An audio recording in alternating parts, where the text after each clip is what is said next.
नमस्कार दोस्तों। सुबह के 4 बजे हैं और पार्टी अभी बाकी है। तो बस जोक सर अपार्ट, बात ये थी कि जस्ट हम आप लोगों से ऐसे ही जस्ट सुबह सुबह की बातचीत है कि फ्रेश मूड है और आपसे बात कर ली जाए। फ्रेश इसलिए है कि आज हम पूरी रात से बैठे हुए बातचीत कर रहे थे। किन चीज़ों के ऊपर? मुद्दा वही है जिस पे मतलब मैं हमेशा ही बात करता आया हूँ और जिस चीज़ के लिए मैं समझता हूँ कि बहुत गहराई से, बहुत जतन से हमारे बीच में ये मुद्दा होना चाहिए।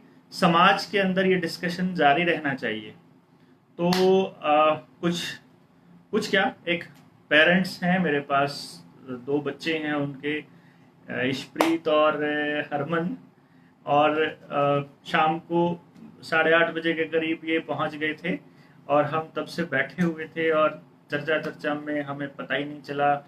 और इसके लिए एक तो मैं प्रविंदर जी से क्षमा चाहूँगा कि मैंने आपसे पूछा था कि डिनर करा कि नहीं करा, और आपको मैंने डिनर नहीं करा पाया और आप पूरी रात से भूखे, और मैंने वो भूखे ही चर्चा चल रही थी, सॉरी।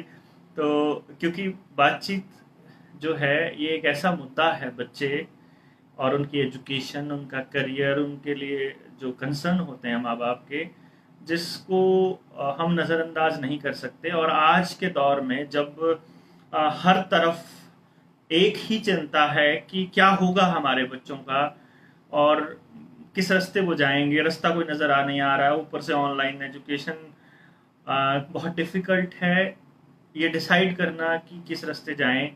तो समाज के कौन से वो लोग होंगे जो इस रास्ते पर जो आगे हमारी बच्चों को, अगली जनरेशन को रास्ता दिखाएंगे, कौन उस रास्ते को तय करेगा। यंग जनरेशन भी मेरे साथ है, इशप्रीत मेरे साथ है, हरमन सो चुका है, वो 1 बजे सोया था, 2 बजे, 2 बजे, वो 2 बजे सो चुका है। और बहुत मस्ती करते हुए वो लोग सोए, हम बात कर रहे थे। हमने आज इशप्रीत को भी नहीं सोने दिया था। तो I hope you liked. Yes. Okay, तो मैं अभी आपसे बात कराऊंगा प्रविंदर जी की, जो हरियाणा सरकार में टीचर हैं, और उनकी मैडम से। और हम ये कोशिश करेंगे ये जानने की कि उनको इस बातचीत से क्या समझने का मौका मिला, या क्या उस पे इनके विचार हैं। और फाइनली अभी जो अगली जनरेशन है या हमारी जनरेशन है, इसको क्या करना होगा अगली जनरेशन को रास्ता दिखाने के लिए। This is a point. तो मैं आपकी बात करवा रहा हूँ। प्रतीक आ चुका है। हेलो प्रतीक, गुड मॉर्निंग। भाई हम तो जाग रहे हैं, आप भी जाग रहे हो? क्या हो गया, उठ गए कि अभी सोए नहीं? हम तो सोए नहीं है अब तक ना। तो परमिंदर जी, हाँ सभी जी। नमस्कार आपको। और मेरा जस्ट एक सवाल है आपसे, ज़्यादा नहीं मैं आपका टाइम लूँगा, क्योंकि मेरे ख्याल से आप 9 बजे से बैठे हुए हैं आप लोग, और 9 बजे से आपको। तो आज जो डिस्कशन का मुद्दा था वो थोड़ा बताइए आप हमारे दोस्तों को। पहले तो सभी को प्यार भरी सत श्री अकाल। आज हम लगभग 8:30 बजे के करीब यहाँ आ गए थे। तो बातों में अब डिनर नहीं किया। वाकई डॉक्टर साहब ने पूछा भी है और किया भी नहीं था, पर डॉक्टर साहब से बातें करते करते पता ही नहीं चला टाइम कब हो गया। जब उन्होंने बताया कि 1 बज गया है, तो तब वो ऐसे लग रहा था कि जैसे अभी तो आए हैं, अभी आधा पौना घंटा ही हुआ है, अभी कहाँ खाने का टाइम हुआ। मतलब बच्चों के प्रति हम जो बात कर रहे थे उसके प्रति, और डॉक्टर साहब के साथ बात करते हुए तो ना, मतलब बिल्कुल ही आनंद आ जाता है। और जो हमारी क्वेरीज हैं हमसे, मतलब अभी हमने बात की भी नहीं, उनके जवाब पहले ही मिलने शुरू हो जाते हैं। मतलब एक तो होता है अभी क्वेश्चन अभी पुट करना है, वो पहले ही डॉक्टर साहब की तरफ से उनके जवाब शुरू हो जाते हैं। तो बहुत ही मतलब आनंद आ जाता है। बच्चों की बहुत चिंता थी। हम डॉक्टर साहब के पास आए, लगभग ये मैं तीसरी या चौथी बार आया हूँ यहाँ पर। तो मतलब डॉक्टर साहब ने कभी यही नहीं किया कि आप बार बार क्यों आ रहे हो। कभी कोई ऐसा डॉक्टर साहब ने फील नहीं होने दिया, और हर बार पूरी एनर्जी से और पूरी एनर्जी के अब रात से मान लो 8:30 बजे से बैठे हुए हैं, अब 4 बज गए हैं। अगर इनके इनके चेहरे की तरफ देखे, हमें तो थोड़ा सा ऐसे लग रहा था चेहरे पे थकावट या कुछ ऐसे, और डॉक्टर साहब की पूरी एनर्जी, फुल एनर्जी, वैसे जैसे उस समय थे वैसे ही अब है। अब दिन में तो ये भी नहीं सोए, दिन में भी अपना बच्चों के साथ लगे हुए थे, तो मतलब पूरी एनर्जी से भरपूर, पूरे तरोताजा। तो तो एक चीज मैं परविंदर जी आपसे पूछना चाहूंगा कि जैसे जो कंसर्न रहता है आज के माँ बाप का, कि ऑब्वियसली आपका भी वैसा ही कंसर्न रहा होगा कि अ, बच्चों के फ्यूचर से रिलेटेड, या आज हम चौथी बार मिल रहे हैं, इसका मतलब ये हो गया कि हमें करीब करीब साल 1.5 साल तो हो गया होगा जी जी जी। जिम मिले हुए।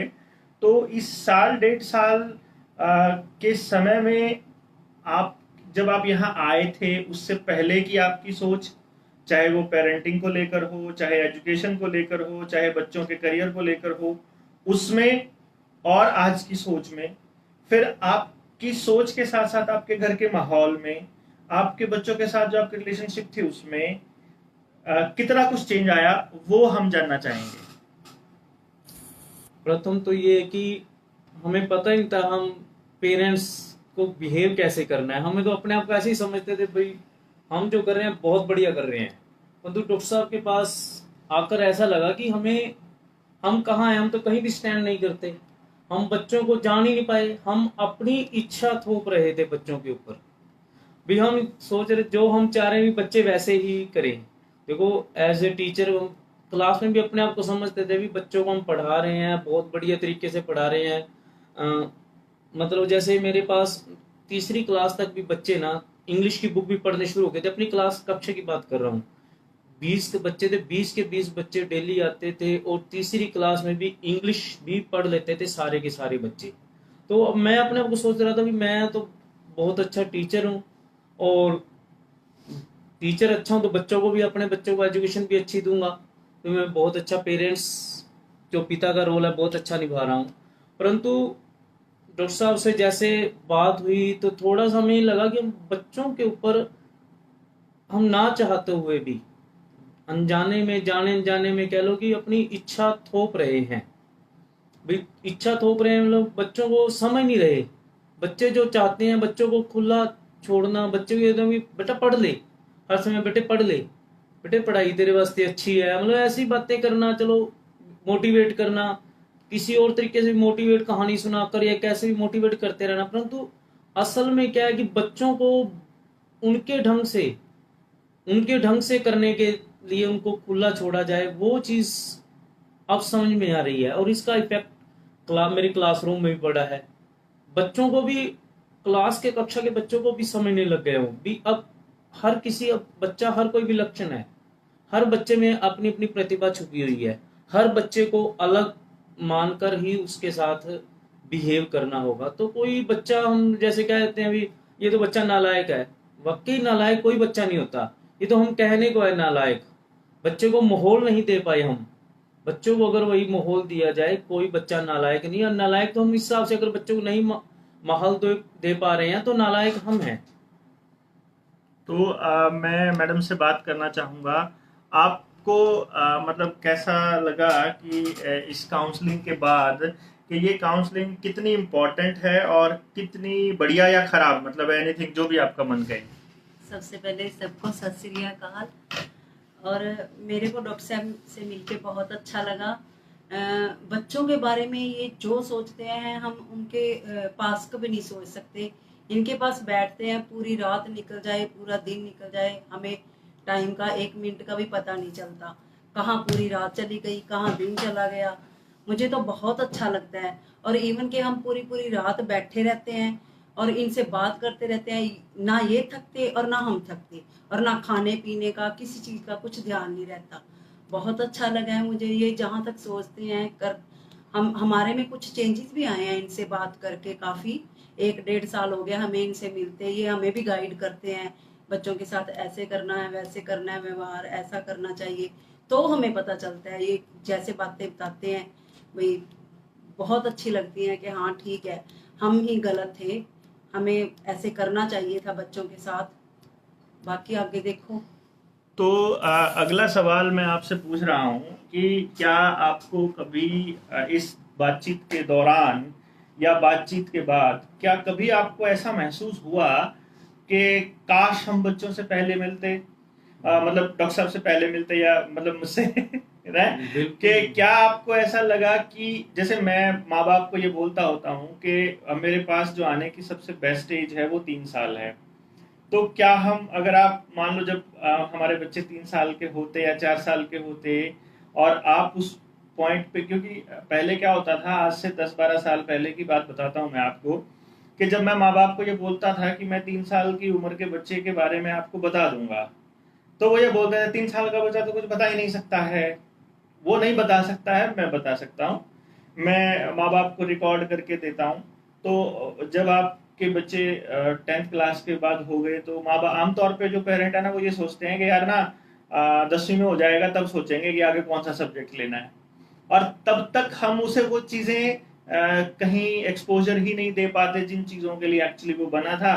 तो 2-4 चीज़ें ही रह जाती हैं फिर हमारे पास की मेडिकल, नॉन मेडिकल, साइंस और वो कॉमर्स और आर्ट्स। तो इसलिए एक तो ये है कि क्या आप अगर पहले आते तो क्या आपकी लाइफ कुछ डिफरेंट होती या बच्चों की लाइफ कुछ डिफरेंट होती। और दूसरा, माँ बाप जैसे, क्योंकि माँ बाप को ये लगता है, मैं ये नहीं ऑनलाइन बोलूँगा कि कई पेरेंट्स ने मुझे ये कहा कि डॉक्टर साहब आपकी तो फीस बहुत ज़्यादा है, तो क्या आपको ये लगा कि मेरी फीस ज़्यादा है। और नंबर 3 मैं आपसे सवाल पूछूंगा कि जो पैसा आपने अपने बच्चों की पढ़ाई पर बर्बाद कर दिया था, उसकी यूटिलाइजेशन भी इसके बाद ही शुरू हुई या फिर वो कर रहा था स्कूल। ये 3 सवाल हैं कि क्या रहेगा। मेरे से आप एक एक क्वेश्चन दोबारा से प्लीज रिपीट कीजिए। बच्चे पहले आते तो, अगर, या आप पहले आते जब बच्चे, अगर हम पहले आते तो मुझे तो ये लगता है कि हम अपने बच्चों को बेहतर लाइफस्टाइल दे सकते थे, क्योंकि खाली अब मुझे महसूस हो रहा है खाली पढ़ाई नहीं, बच्चों का मेन लाइफस्टाइल भी बेहतर होना चाहिए। बच्चों का जो इंटरनल खुशी है वो मुझे अब लगता है जैसे अब भी हमने मतलब काफी फर्क पड़ा है। अगर हम पहले आते तो बच्चों को बहुत ही बेहतर स्थिति दे पाते। बच्चों के इंटरनल जो खुशी है, हमें ऐसा लगता है कई खुशियां हम बच्चों की हम खा चुके हैं, वो हम बच्चों को वो प्रोवाइड कर पाते अगर हम पहले आते तो। और डॉक्टर साहब आप क्या दूसरा क्वेश्चन क्या पूछ रहे थे आप? कि जो मतलब जो चार्जेस हैं क्या वो आपको ज्यादा लगे? फर्स्ट टाइम जब चार्जेस सुने ना तो एक बार लगा इतने तो भी इतना ऐसा क्या मतलब हो गया, मतलब बहुत लगे एक बार तो। परंतु जैसे जैसे अब मान लो हम समय बीतता जा रहा है, हम बच्चों के अंदर चेंजेस देखते जा रहे हैं, अपने अंदर चेंजिंग आ रहे हैं, तो लगता है कि ये बहुत ही जेन्युइन क्या मतलब उसी हिसाब से कम ले रहे हैं। मतलब बहुत ही एक बार तो लगेगा भी हम जब पैसे देते हैं, वो इतना पैसा हम बच्चों की वैसे भी तो पढ़ाई के ऊपर वेस्ट करते हैं। वेस्ट क्या करते हैं हम, इन्वेस्ट ही करते हैं बच्चों की। वेस्ट तो चलो सॉरी मैं गलत बोल गया, बच्चों के ऊपर इन्वेस्ट करते हैं, बच्चों की पढ़ाई के ऊपर। पर अगर बच्चे को रास्ता सही नहीं बताया हो स्कूल ने, भाई आपने तो अपने बच्चों के स्कूलों में पढ़ाई भी करी, आपने खुद कोर्स भी करा हुआ, आप टीचर भी हैं, आप सेमिनार्स भी अटेंड करते रहे हैं, तो आपको कोई आदमी ऐसा नहीं मिला बताने वाला कि अपने बच्चों को कैसे पहचाने और रास्ता कैसे दिखाएं। आपको स्कूल ने भी नहीं बताया, तो आप स्कूल में भेज किस चीज के लिए रहे हैं जब स्कूल ये रास्ता भी नहीं बता रहा है? तो बस जैसे सभी भेजते जा रहे हैं उसी तरह भेजते जा रहे हैं। साइकोलॉजी पढ़ी भी है, परंतु साइकोलॉजी को थोड़ा बहुत हम अमल भी किया है, परंतु जो चीज आपके पास से सीखी है ना, वो मुझे नहीं लगता कोई स्कूल बता पाएगा। हम भी अपने विद्यालय में जैसे बच्चों को नहीं वो चीज बता पाते थे, अब थोड़ा सा देखो फर्क है, बच्चों को अब थोड़ा सा बता पाते हैं। परंतु पहले तो अपने आप को सब सोचते थे बहुत सफिशिएंट है, बहुत बढ़िया बता रहे हैं, क्योंकि तो लगता है नहीं क्योंकि इसको हम जब हमने इसको बनाया था, मैं आपको बता दूं आपकी जानकारी के लिए कि जिस सिस्टम पे मैं काम कर रहा हूं और इस पद्धति पे इंडिया में काम करने वाला मैं पहला पर्सन हूं। तो मतलब ये है कि इससे पहले तो इस पे किसी ने कुछ काम नहीं किया, ना कोई डिस्कशन है, ना इसके ऊपर कोई रिसर्च पेपर है, ना इसके ऊपर कोई किताब मिलेगी, ना कोई यूनिवर्सिटी है, ना कोई प्रोफेसर है, ना कोई सिलेबस है। अभी हम किताब बना रहे हैं, मैडम मेरी किताब जो है वो लेके जा रही हैं। मैं अभी आपको बता रहा हूँ कि मेरी किताब आपके पास है हाँ जी। और आपने मैं वो किताब अभी छपी नहीं है, जो कि 2016-17 से आप देख रहे हो, मैं 5 साल से उसमें लगा हूँ। जैसे ही वो किताब पूरा होने की सिचुएशन पे पहुंचती है, मुझे ये लगता है कि यार इसमें तो ये चीज़ें और ऐड करनी थी। अब मुझे ये समझ आ रहा है कि हो सकता है आने वाले टाइम में मैं आपको वो किताब जो है आप तक पहुंचा दूं। और क्यों, रीज़न ये है कि फिर अगले एडिशन में ऐड कर देंगे फिर वो, तो मैं बहुत जल्दी उसका इंग्लिश और हिंदी वर्जन जो है वो आपके बीच लेकर के आऊँगा, जिसमें मैं हर पेरेंट को ये मौका मिलेगा कि वो उस पॉइंट को समझे कि उनका बच्चा किस तरह का बना है, कुदरत ने उनको किस लिए बनाया है। क्योंकि हर सोल का, हर इंसान का, हर जीव का बल्कि मैं ये कहूँगा, इस धरती पर आने का, इस दुनिया में होने का अपना मकसद है। हम ये कोशिश करेंगे थोड़ा बहुत जानने की कि उस बच्चे की का मकसद क्या है इस लाइफ में आने का, और उसका समाज में क्या, हम सिर्फ सुबह उठ करके ड्यूटी जा करके शाम को आ करके सोने के लिए ही पैदा हुए हैं, या फिर हमारा इस सोसाइटी को बेटर करने के लिए कोई दूसरा प्रयास या कोई और भी हमारा रास्ता हो सकता है। तो इसमें हम कोशिश करेंगे। उस किताब को मैंने अभी शुरुआत के लेवल पे मैंने उसको प्रिंट किया था, मैडम के पास वो मेरी किताब है, और पढ़ने के बाद इन्होंने मुझे वापस करने के लिए बोला है। मैं किसी और को वो पढ़ने के लिए अभी नहीं दूंगा जब तक वो छप नहीं जाएगी। इनको मैंने इसलिए दिया है कि वो इसके रिव्यूज़ लिखेंगी कि किताब में, कि इस किताब को पढ़ने के बाद how did you feel. Reason ये है कि ये किताब नहीं पढ़ते हैं, मेरे ख्याल से आपको शौक नहीं है पढ़ने का, तो मैंने इनको एक चैलेंज दिया है कि आपने ये किताब शुरू कर दी तो आप कितने टाइम में इसको खत्म करेंगी, आपने ये भी बताना है, और क्या आप इसको पढ़ पाए। यानी कि कई माँ बाप को शौक नहीं होता पढ़ने का, क्योंकि किताब जो सोते यार पढ़ना शुरू तो करते हैं लेकिन ना 2-3 पेज पढ़ के नींद आ जाती है। तो आई गारंटी कि जब आप इस किताब को पढ़ेंगे तो आप इस किताब को खत्म करे बिना नहीं रुक सकते, क्योंकि आपको अपनी जिंदगी, अपने आस पड़ोस की जिंदगी, अपने दोस्तों की, अपने बच्चों की जिंदगी चलती हुई नजर आएगी कि डॉक्टर साहब मेरे बच्चे के बारे में ये बात कह रहे हैं और मुझे अब इस पे ये स्टेप उठाना है। This is the best thing. और आमतौर पे मैं एडवर्टीजमेंट नहीं करता, ये मैंने आपका रिव्यू इसलिए लिया कि लोगों को ये पता चले कि हम दिन रात इस मुद्दे पर काम कर रहे हैं। मेरा एक और सवाल था आपसे प्रविंदर जी कि जब हम मेरा जैसे विजन है, मेरा एक मिशन भी है और ये मेरा विजन भी है, आपसे मैंने फीस के बारे में जानबूझकर मैंने नहीं बताया कि हमारी फीस कितनी है, लेकिन बहुत हाई है।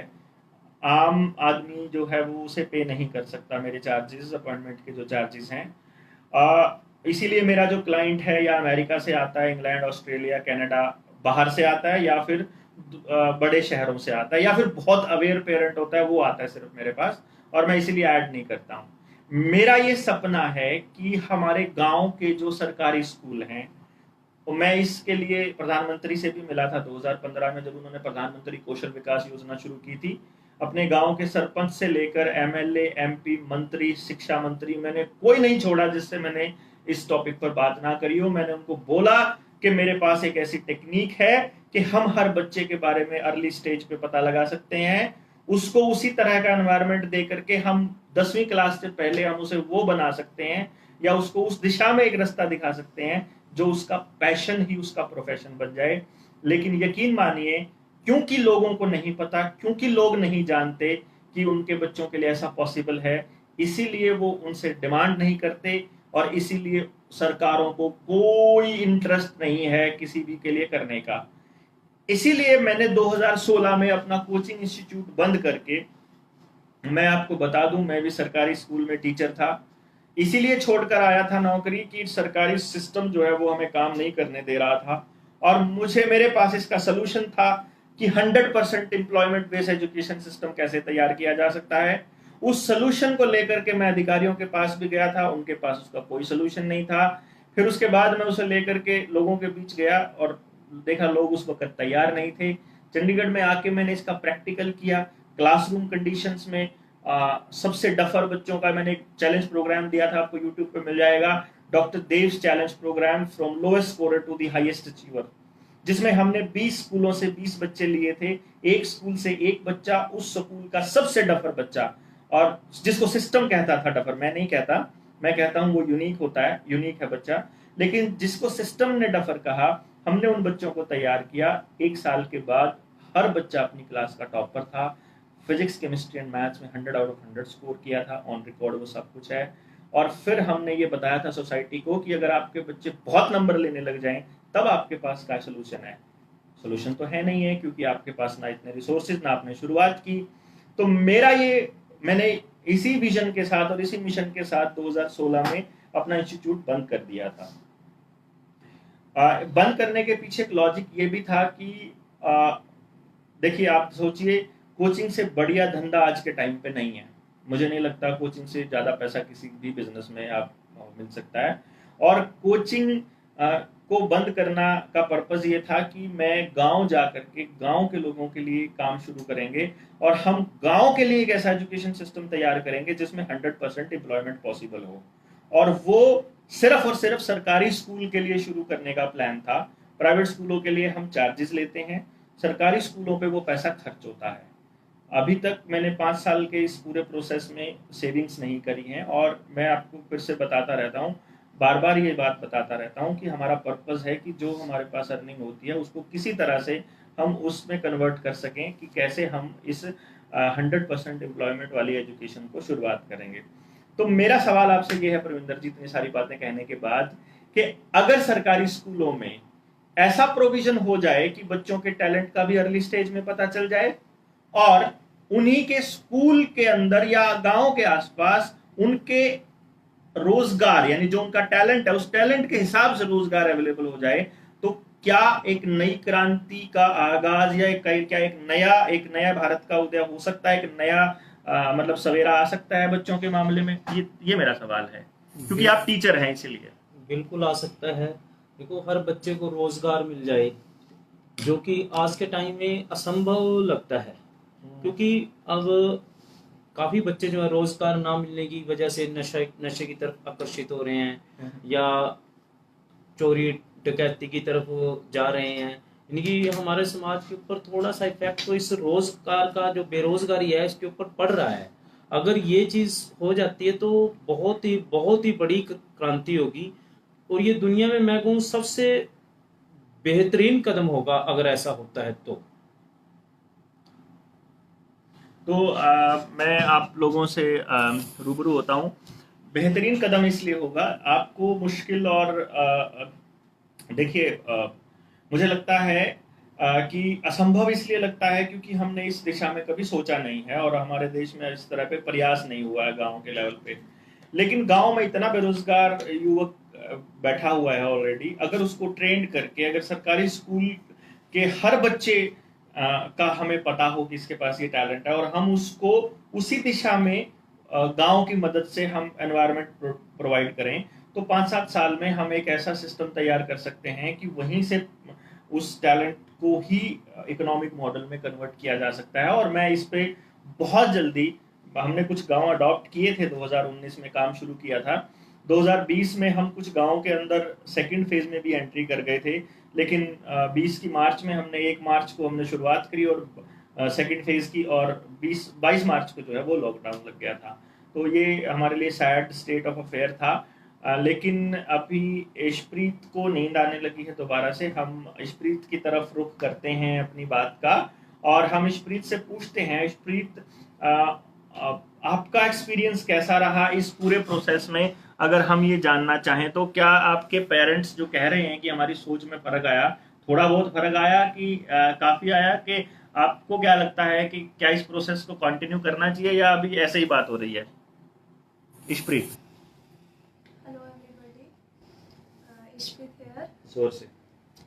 तो ऑब्वियसली फ़र्क तो आया है कि हमें 1.5 साल हो गया है यहाँ आते, और जैसे जैसे वो मेरे पापा को, मेरे मम्मा को बताते हैं कि आपको ऐसे करना है, तो ऑब्वियसली चेंजेस आ रहे हैं।